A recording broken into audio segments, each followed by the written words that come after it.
성가대의 힘찬 찬양에 감사를 드립니다.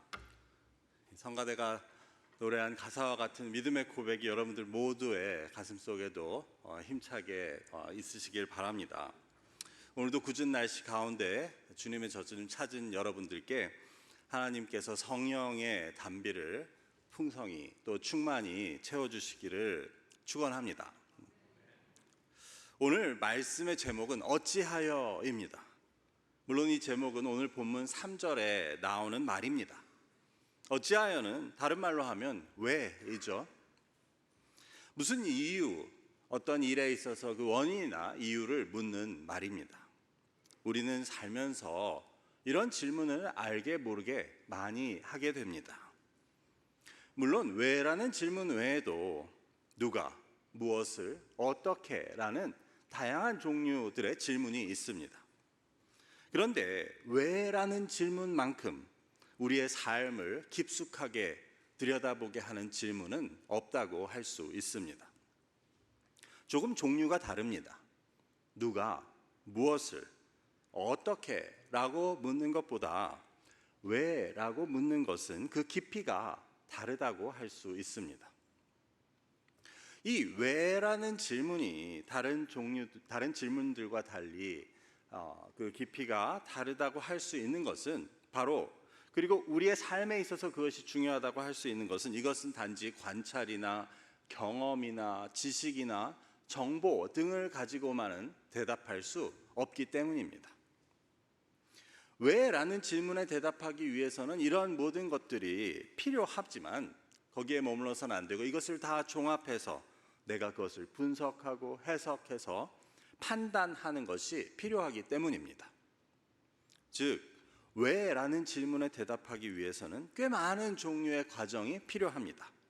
나의 경험을 바탕으로, 나의 지식이나 내가 얻은 정보를 바탕으로 그것을 분석하고 해석하여 내가 판단을 내릴 수 있어야 합니다.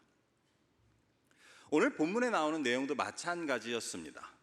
여호와께서 어찌하여 우리를 블레셋 사람들의 손에 패하게 하셨는고? 이 질문에 대답하기 위해서는 이스라엘의 장로들은 여러 가지를 고려해야 했습니다. 경험이나 정보, 숫자 등. 하지만 그것으로 끝날 수는 없었고 이를 바탕으로 상황을 분석하고 해석해서 판단을 내려야 했습니다. 우리 주변의 질문들도 마찬가지 아닙니까? 예를 들어 이런 질문들, 누가 그랬지? 누가 가져다 놓았을까? 무엇을 먹을까? 어떤 것을 사는 게 좋을까? 어떻게 대답할까? 언제 만날까? 하는 질문들은 단지 우리가 경험이나 지식, 정보들을 가지고 상황을 보고 어렵지 않게 대답할 수 있습니다. 그런데 왜라는 질문들은 조금 다릅니다. 그 사람이 왜 나한테 그런 말을 했지? 왜 나의 기분이 지금 이럴까? 왜 권사님이 화가 나셨을까? 왜 나에게 이런 일이 일어날까? 이런 질문들은 다른 질문들과 달리 생각이 많이 필요하고 또 대답하기 쉽지 않은 질문들인 경우가 많습니다. 이처럼 어찌하여라는 질문에 대한 이야기로 오늘 말씀을 시작하는 이유는, 이 왜라는 질문은 단지 우리 삶에 있어서뿐 아니라 우리의 믿음에 있어서도 중요한 요소가 되기 때문입니다. 우리가 왜라는 질문을 어떻게 묻고 또 거기에 어떻게 대답하느냐 하는 것이 우리의 신앙을 보여주기도 합니다. 그리고 이런 질문을 잘 묻고 잘 대답하는 사람은 어쩌면 건강하고 바람직한 신앙생활을 하고 있을 가능성이 높습니다. 반면에 믿음 생활을 하면서 또 하나님의 말씀을 배우고 읽으면서도 왜라는 질문이 별로 없다고 한다면 이는 좋은 쪽이기보다는 나쁜 쪽일 가능성이 더 많습니다. 즉, 우리에게는 건강한 의미에서의 왜라는 질문이 꼭 필요합니다. 오늘 본문에서는 앞서 보았듯이 이스라엘 장로들이 왜라는 질문을, 어찌하여라는 질문을 하고 있었습니다. 그리고 그들은 그것에 대한 대답을 스스로 내고 있었습니다. 그러면 오늘 말씀은 우리의 믿음의 질문에 대해서 무엇을 가르쳐 주고 있습니까? 이를 함께 나누기 위해서 우리는 먼저 이 질문이 나오게 된 배경을 살펴볼 필요가 있습니다. 오늘 본문은 블레셋과 이스라엘 사이의 전쟁을 배경으로 합니다. 블레셋은 지중해 서쪽 해변에 거하는 해양 민족들이었습니다. 오늘날의 가자 지구와 그 북쪽에 이르는 지역, 그것이 당시 블레셋의 영토였습니다. 이 가자 지구의 가자라는 이름도 블레셋의 5도시 중 하나인 가사로부터 나온 말입니다. 당시 블레셋은 이스라엘보다 훨씬 앞선 군사력을 가지고 있었습니다. 그래서 다윗 시대에 걸쳐서 이스라엘에게 있어서 가장 큰 골칫덩이는 바로 블레셋이었습니다. 즉 이스라엘 왕국 초기에 있어서 이스라엘을 가장 괴롭혔던 큰 대적은 바로 블레셋이었습니다. 그런 블레셋이 이스라엘과 싸우려고 진을 치고 있는 것입니다. 오늘 1절 말씀을 읽어보면 이스라엘이 먼저 싸우려 나간 것이 아닌가 하는 느낌이 들 수도 있지만 그것이 아니고 블레셋이 이스라엘을 치려 몰려들자 이스라엘은 그에 대항하여 에베네셀 곁에 진을 쳤다고 하는 것입니다. 이에 맞서 블레셋도 아벡에 진을 치게 됩니다. 그런데 결국 이 싸움에서 이스라엘은 패하게 되고 이스라엘의 군인 중 4천 명이 목숨을 잃게 됩니다. 상당히 큰 패배 아닙니까? 이스라엘은 당황하였습니다. 또 사기를 잃었습니다. 싸움에 진 백성들이 진영으로 돌아오자 이스라엘의 장로들은 긴급 회의를 엽니다. 그 패배의 원인을 의논합니다. 여러 가지 이야기들이 있었겠지만 그들이 하고 있는 이야기를 들어보면 이러했습니다. 오늘 본문 3절의 말씀을 제가 읽어보겠습니다. 백성들이 진영이 돌아오매 이스라엘 장로들이 이르되 여호와께서 어찌하여 우리에게 오늘 블레셋 사람들 앞에 패하게 하셨는고 여호와의 언약궤를 실로에서 우리에게로 가져다가 우리 중에 있게 하여 그것으로 우리를 우리 원수들의 손에서 구원하게 하자 하니. 여기서 장로들이 무엇이라고 말합니까? 여호와께서 어찌하여 우리를 블레셋에게 패하게 하셨는지 묻고 있습니다. 여러분은 이 이야기를 보시며 무슨 생각이 드십니까?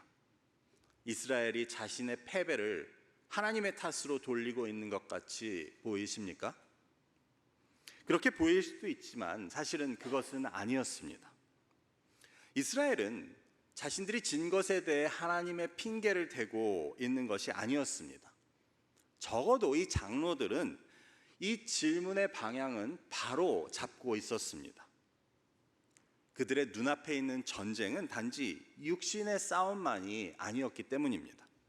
전쟁은 하나님께 달렸다는 믿음이 그들에게는 있었습니다.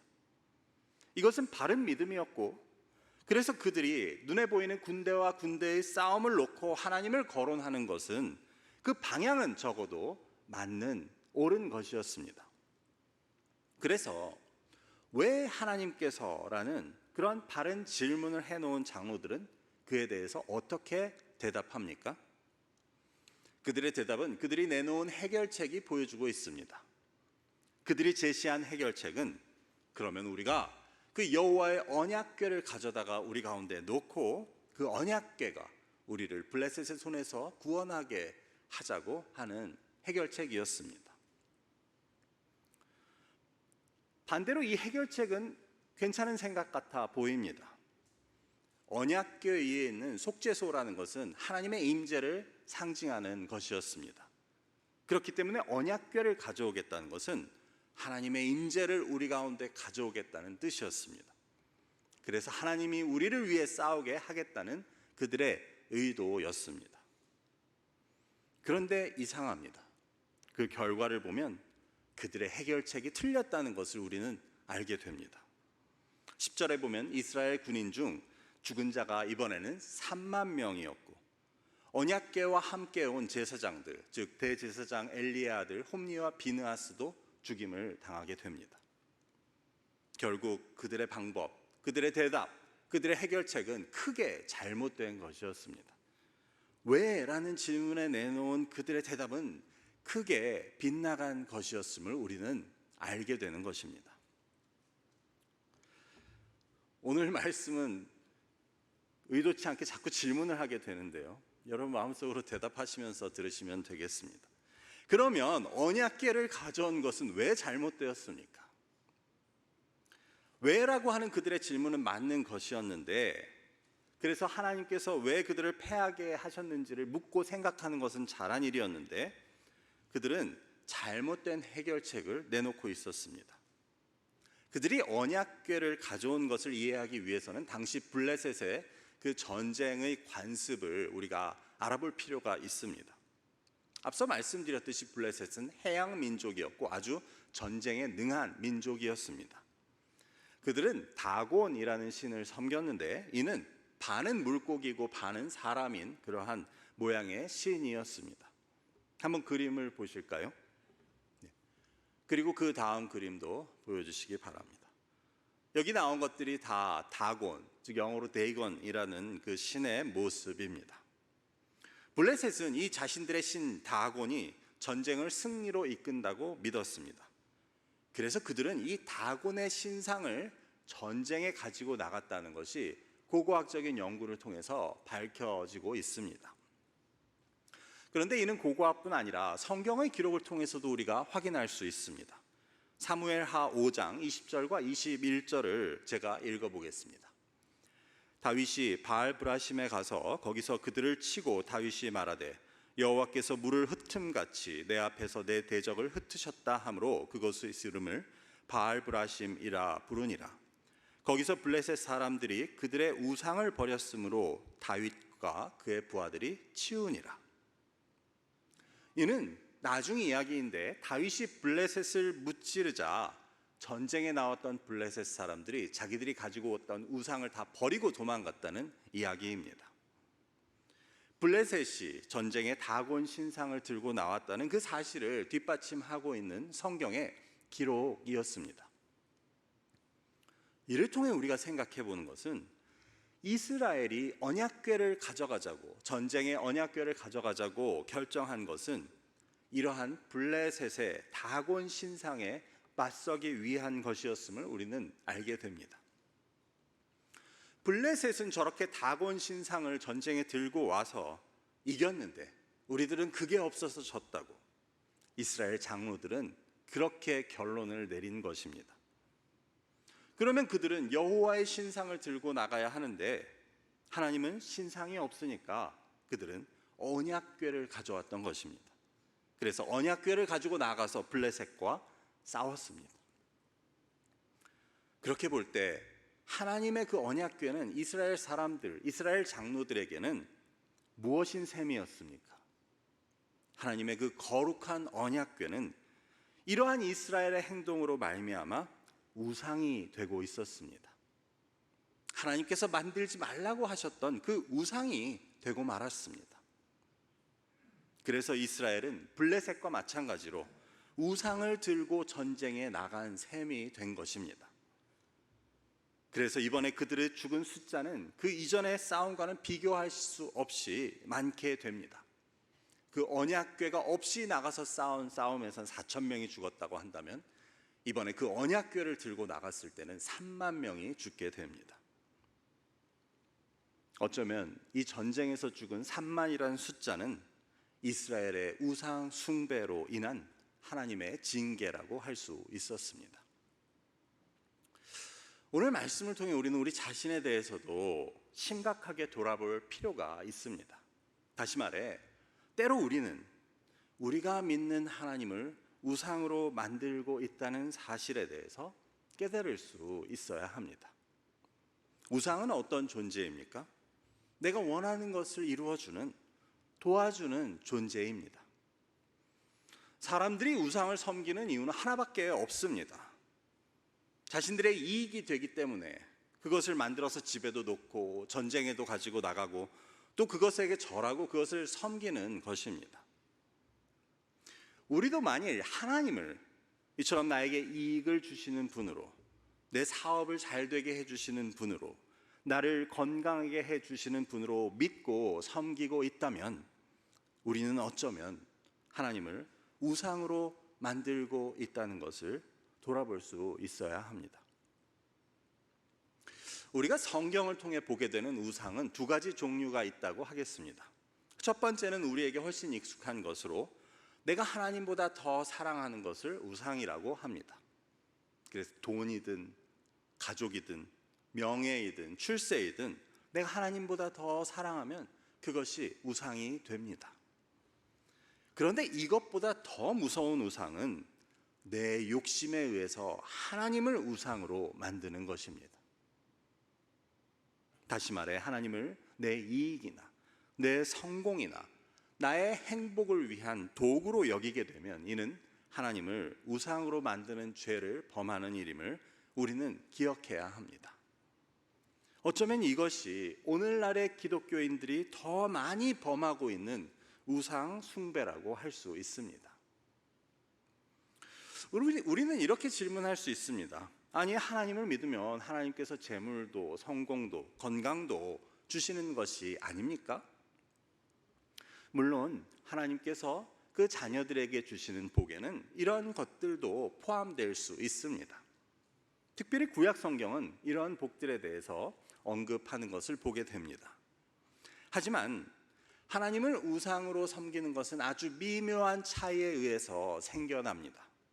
즉, 그것들이 우선이 되면 내 이익을, 내 성공을, 내 건강을 구하는 것이 우선이 되면 우리는 쉽게 하나님을 우상으로 만들 수 있다는 것입니다.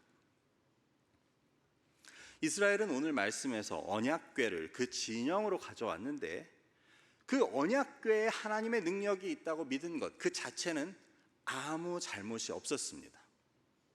왜냐하면 바로 뒤에 나오는 사무엘상 5장의 말씀을 보면 블레셋 사람들이 이처럼 전쟁에서 언약궤를 탈취해서 그들의 신 다곤의 그 신전에 두었더니 그 다곤의 신상이 그 언약궤 때문에 엉망이 되었다는 기록을 우리가 볼 수 있기 때문입니다. 제가 사무엘상 5장 3절의 말씀을 읽어보겠습니다.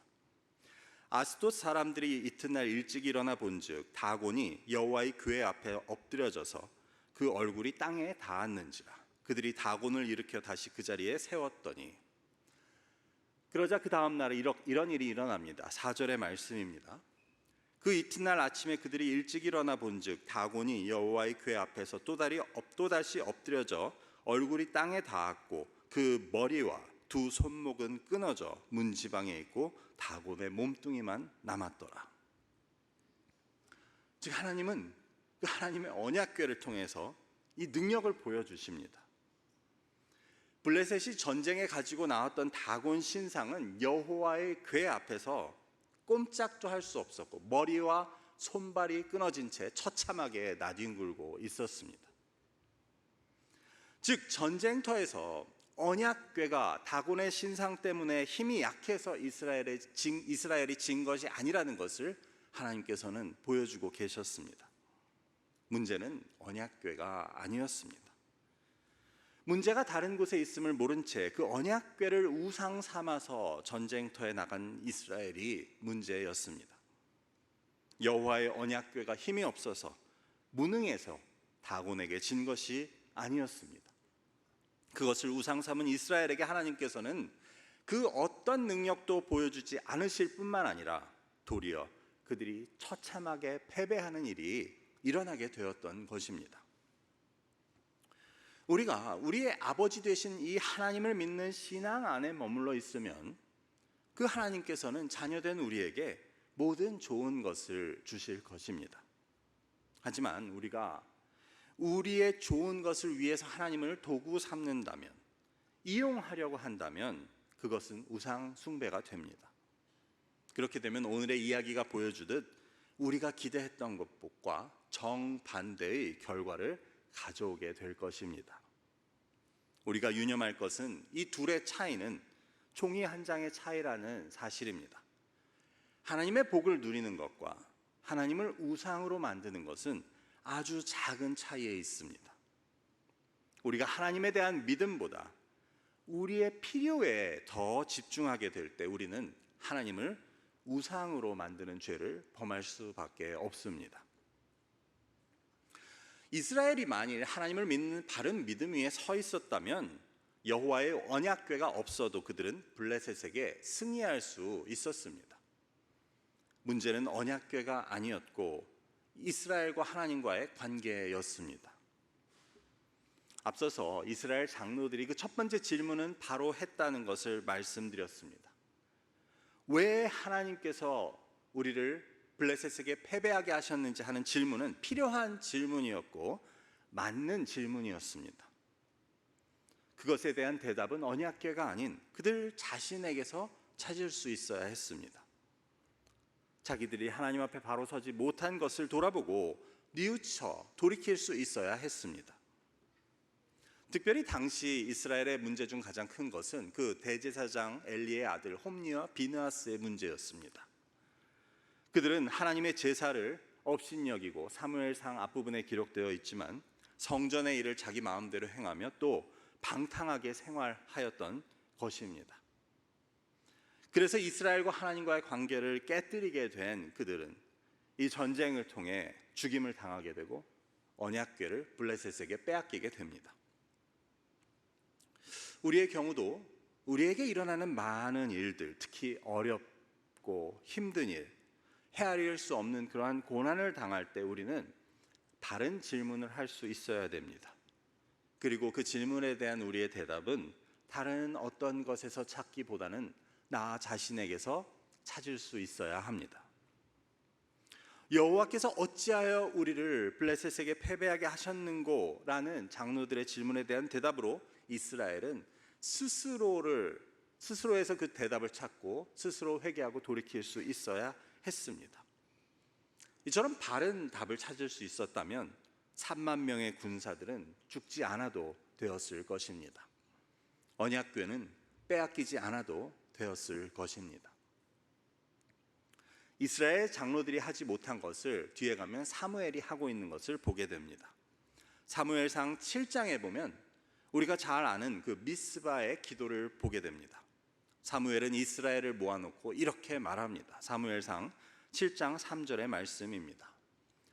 사무엘이 이스라엘 온 족속에게 말하여 이르되 만일 너희가 전심으로 여호와께 돌아오려거든 이방신들과 아스타롯을 너희 중에서 제거하고 너희 마음을 여호와께로 향하여 그만을 섬기라. 그리하면 너희를 블레셋 사람의 손에서 건져내시리라. 사무엘은 이스라엘에게 그들의 모든 죄를 제거하고 여호와께로 돌아오라고 여호와 하나님만을 섬기라고 말합니다. 만일 이러한 해결책이 오늘 본문 바로 뒤에 이어서 나왔다면 사무엘상 5장 뒷부분부터 7장에 나오는 그러한 힘든 일은 필요가 없었을 것입니다. 어쩌면 블레셋에게 패한 것과 이스라엘이 죄를 뉘우치고 이렇게 하나님 앞에 바로 서는 것이 어떻게 관계가 되는가, 어떻게 연결이 되는지는 첫눈에는 보이지 않을 수도 있습니다. 하지만 이스라엘이 죄를 제거하고 하나님 앞에 바로 서는 것, 그것이 모든 문제의 해결책이었음을 성경은 보여줍니다. 우리의 경우도 때로는 나에게 일어난 일과 내가 겪는 일들이 내 신앙의 모습과 어떻게 연결이 되는지, 왜 관계가 있는지 알아채지 못할 수도 있습니다. 지금 나의 믿음의 모습이, 나와 하나님과의 관계가 내 직장에서 일어나는 문제들, 내 가정의 문제와 어떻게 연결되는지 보이지 않을 수 있다는 것입니다.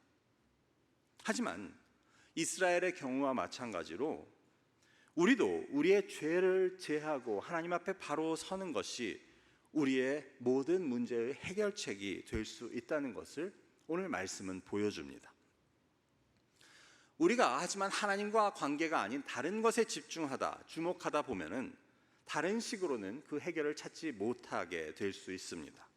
반면에 어떻게 해도 해결되지 않던 것이, 어떤 방법을 써도 되지 않던 것이 내가 하나님 앞에 바로 서고 하나님께 순종함을 통해서 해결되는 것을 우리는 경험하게 됩니다. 이를 통해서 우리가 부수적으로 알 수 있게 되는 것은 결국 모든 문제의 해결책은 나에게서 찾을 수 있다는 것입니다. 우리가 겪게 되는 직장의 문제가 다른 사람의 탓인 것 같아도 학교나 가정에서의 문제가 상대방 탓인 것 같아도 결국은 나의 탓이라는 것입니다. 다른 사람에게서 이유를 찾아서는 결코 해결될 수 없지만 만약 나에게서 원인을 찾는다면 해결의 가능성은 열리게 됩니다. 내가 하나님 앞에 바로 서면 내 직장의 문제도 해결될 수 있습니다. 내가 하나님 앞에 나의 죄를 제하여 버리면 나의 가정의 문제도 해결될 수 있습니다. 내가 하나님께 순종하고 그 도를 지켜 행하면 하나님께서는 우리를 블레셋 사람의 손에서 뿐만 아니라 우리의 삶의 모든 문제로부터 건져주신다는 것을 우리는 깨닫고 믿을 수 있어야 합니다. 왜냐하면 하나님의 그 구원, 하나님이 우리에게 주시는 구원의 은혜는 이 모든 것을 포함하는 것이기 때문입니다. 구원은 우리의 영적인 문제뿐만 아니라 우리를 우리의 모든 삶의 구체적인 문제로부터 구원해 주시는, 해결해 주시는 능력이 있습니다. 그래서 우리가 그 구원의 은혜를 깨닫고 그 앞에 겸손히 무릎 꿇고 순종하고 나아갈 때 블레셋뿐만 아니라 우리의 삶의 모든 문제들은 더 이상 우리를 괴롭히지 못하고 우리는 진정한 자유와 평안을 그리스도 안에서 누릴 수 있습니다. 우리가 그렇게 되는 것이 바로 우리의 아버지 되신 하나님께서 우리를 향해 가지신 마음입니다. 우리에게 단지 재물이나 성공, 안전과 건강을 주시는 것이 아니라 그리스도 안에서 풍요롭고 복된 삶을 주시는 것이 아버지 하나님의 뜻입니다. 우리가 재물과 성공과 안전이나 건강을 추구하고 있다면 혹시 그것을 우리가 얻는다고 해도 우리의 삶에는 여전히 갈등이나 불안, 탐욕으로 인한 불만이 남아있을 수밖에 없습니다. 그렇지 않습니까? 우리 모두는 경험을 통해 알고 있지 않습니까? 재물과 성공과 안전과 건강이 있으면 갈등도 없고 불만도 없고 불안함도 없습니까? 그게 사실이 아니라는 것은 우리는 모두 알고 있습니다. 그렇기 때문에 하나님께서 우리에게 주시고자 하는 것은 재물도 성공도 안전도 건강도 아닙니다. 혹시 우리가 넉넉지 않아도, 혹시 우리가 배우지 못했어도, 심지어 우리가 건강하지 못하다고 해도 하나님의 자녀들에게 아버지 되신 하나님께서 주시고자 하는 것은 갈등과 불안이 없는, 탐욕과 불만이 없는 은혜와 평강 그리고 사랑으로 가득 찬 풍요로운 삶이라는 것을 우리는 기억해야 합니다. 이것이 바로 구원의 내용입니다. 하나님께서 우리에게 주시고자 하는 것이라는 사실입니다. 이제 말씀을 맺고자 합니다. 우리는 어찌하여? 라는 질문으로부터 시작해서 우리의 삶에서 마주하게 되는 여러 질문에 대해서 함께 나누었습니다. 결국 우리가 마주하는 문제들을 통해 우리는 왜? 라고 하는 질문을 하나님에 대해서 하나님께 물을 수 있어야 하고 그에 대한 대답은 우리 자신에게서 찾을 수 있어야 합니다. 그것이 엉뚱한 주변을 두드리지 않고 우리의 삶의 문제를 직접 건드릴 수 있는 바른 길이라고 할 수 있습니다. 지금 어떤 문제를 마주하고 계십니까? 그것을 통해 하나님께 물으시기 바랍니다. 즉 문제를 통해 하나님을 마주하는 것입니다. 그리고 그것을 통해 나를 돌아볼 수 있는 기회로 삼아야 합니다. 이스라엘은 블레셋이라는 문제를 맞았을 때 하나님께 물을 수 있어야 했습니다. 그리고 스스로를 돌아볼 수 있어야 했습니다. 우리가 만일 그럴 수 있다면 우리는 삶의 모든 문제의 해답이 되시는 그리스도를 만나게 될 것입니다. 그리고 그분 안에서 참된 평강과 복된 삶을 누릴 수 있을 것입니다.